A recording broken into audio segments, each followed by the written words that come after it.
Hey guys, it's David here, and it's currently day 277, I believe. But either way, it is currently 5:33, and I don't have my shift today, so that means I have the morning to work on my project, to learn, to improve on myself. Basically, having a lot of time saved to do what I want to do, which is pretty important.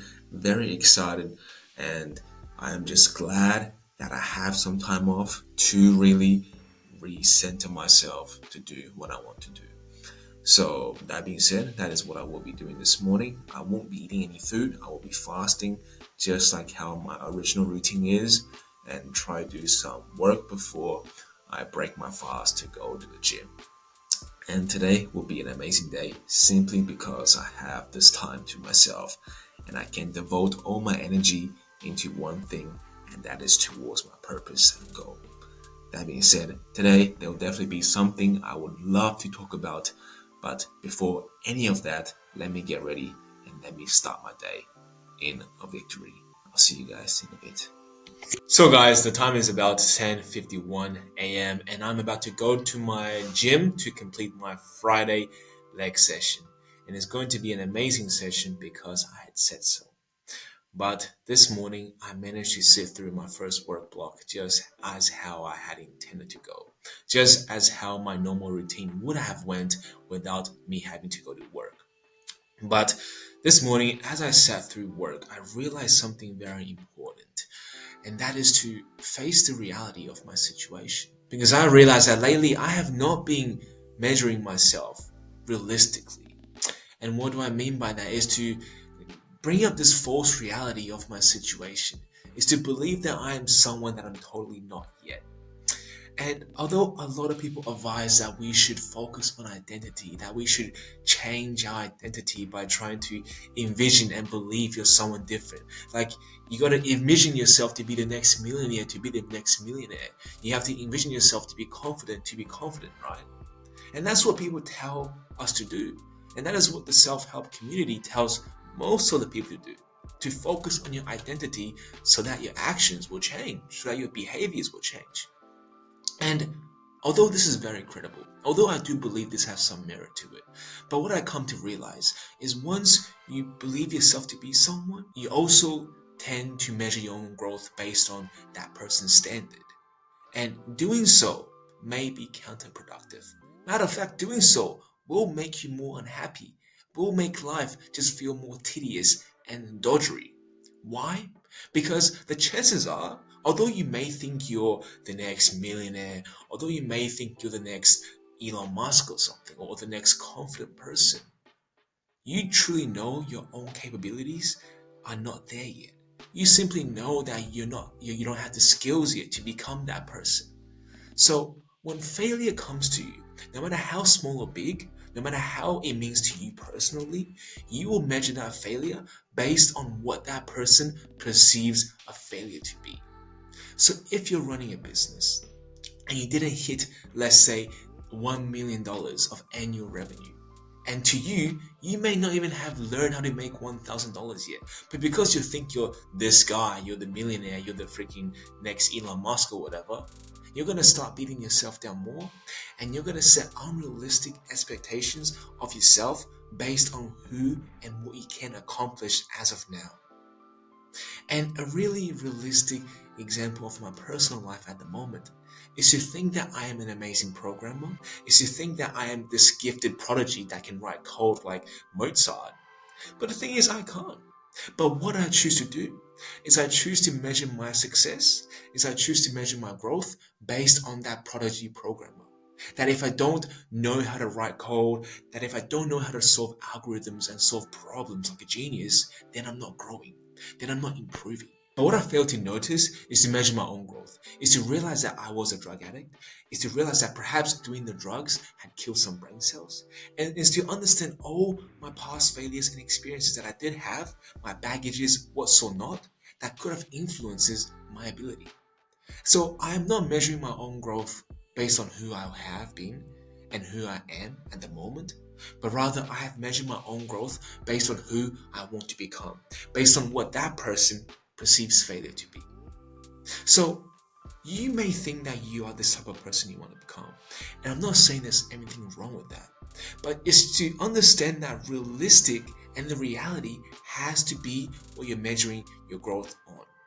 Is to not try to measure yourself as someone you want to be, but measure yourself of who you are and how far you have come thus far. And it's to measure your improvements based on if you have improved than yesterday. And if the answer to that is yes, then no matter what you come in contact today, whether it's a failure or not, you should understand that you are getting better. And it's to be happy. It's to be happy and grateful that you are getting better. Not to be sad and depressed because you haven't achieved this note worthy of success. Because the chances are, majority of our life will be tedious, will be boring, and will be repetitive. Because we need practice. We need practice to become better. Everybody who has self-made themselves to become someone of success has spent years and decades practicing their crafts, doing same thing every single day just to have that 1 year of fame. And a lot of us don't want to go through that process, which is why we are so focused on measuring our results and progress on what that person achieves in their lifetime, on what their results is. But doing so only makes you more unfulfilled, only makes the progress more boring, and only makes this journey more hard. You're only going to go through more pain than necessary. And I have done a great mistake in doing so. Is to not measure my own growth, is to not understand that even though I may not have coded my program in a week, at least I had understood a little bit more. At least I have learned a little bit more than yesterday. And that to me, based on my own environment, based on my own standards, based on my own values, and based on who I am, should be a success. But a lot of times, we don't value minor success simply because they are minor. And that is it. They are minor, they are trifling. Nobody cares that we can lift 1 kilo heavier. Nobody cares if we have lost a quarter of a pound, and nobody cares if you made $1 this week. Nobody cares about the small results, which is why we don't appreciate that also. But the thing is, that to us individually should be a private victory that matters so much to us. And everything else that is a display to others shouldn't excite us more than what we had accomplished in the dark. And that is to improve on the small things. And that is to understand that we should measure our own growth based on who we are and not who we want to become. Of course, have goals. Know who you want to be and know how far you have to go to get that. And know how long it should take you to get there. But always be realistic on who you are and what you're capable of. Because setting an unrealistic expectation and setting an unrealistic capabilities of who you are right now will only make you complacent, will only make you lose momentum and motivation to improve. Because why would you if you think you're the next Bill Gates? Like, why would you if you think you're the next Jeff Bezos? You already think you're the guy.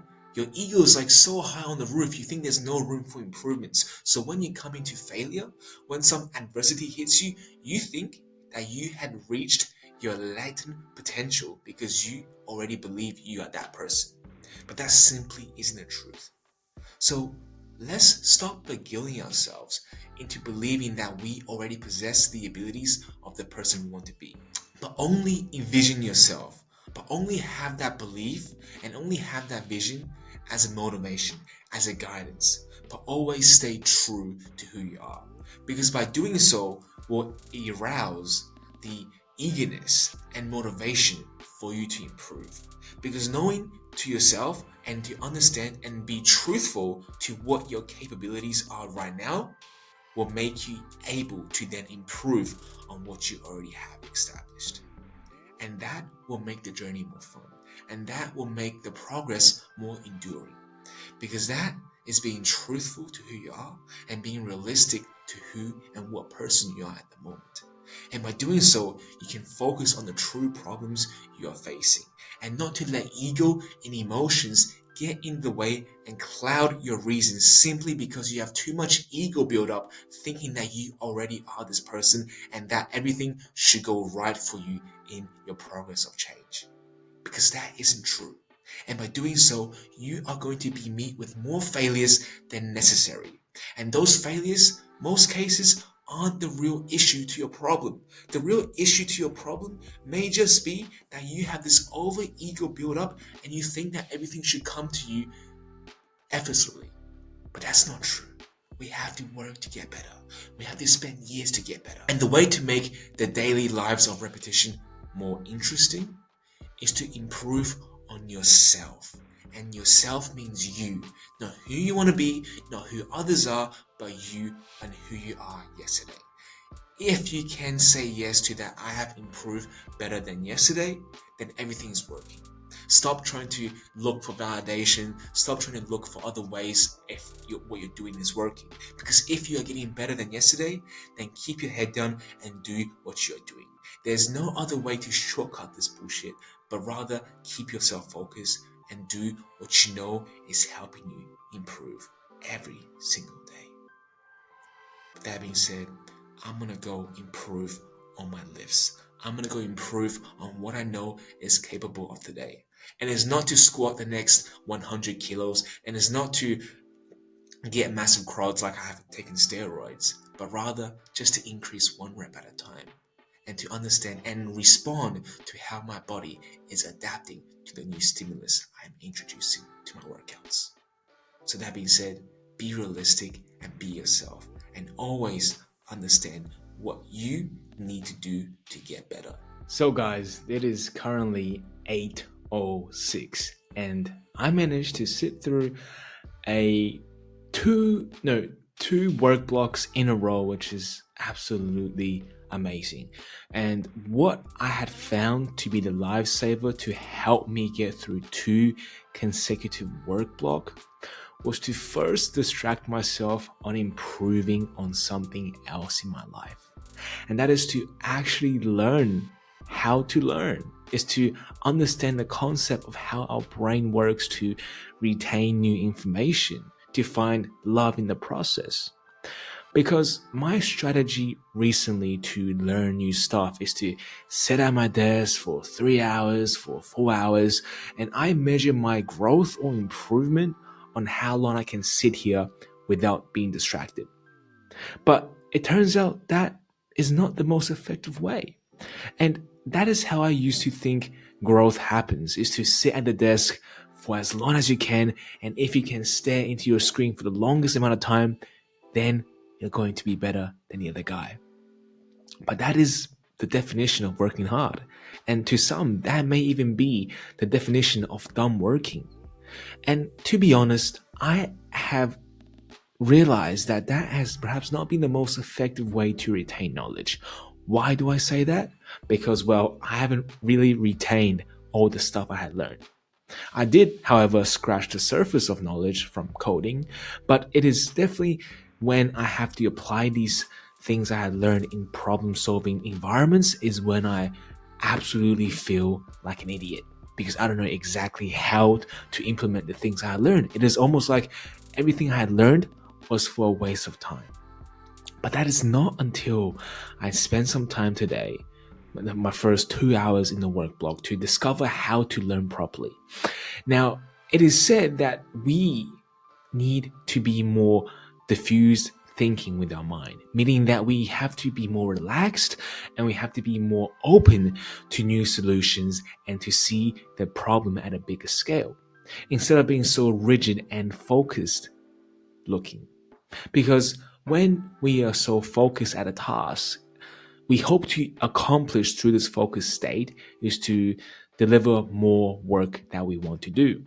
However, if you are learning something, then you're missing out on the bigger picture of the problem. You're missing out on how to actually solve this problem from a different point of view. And by being so rigid, you are focusing on a very small percentile of the problem.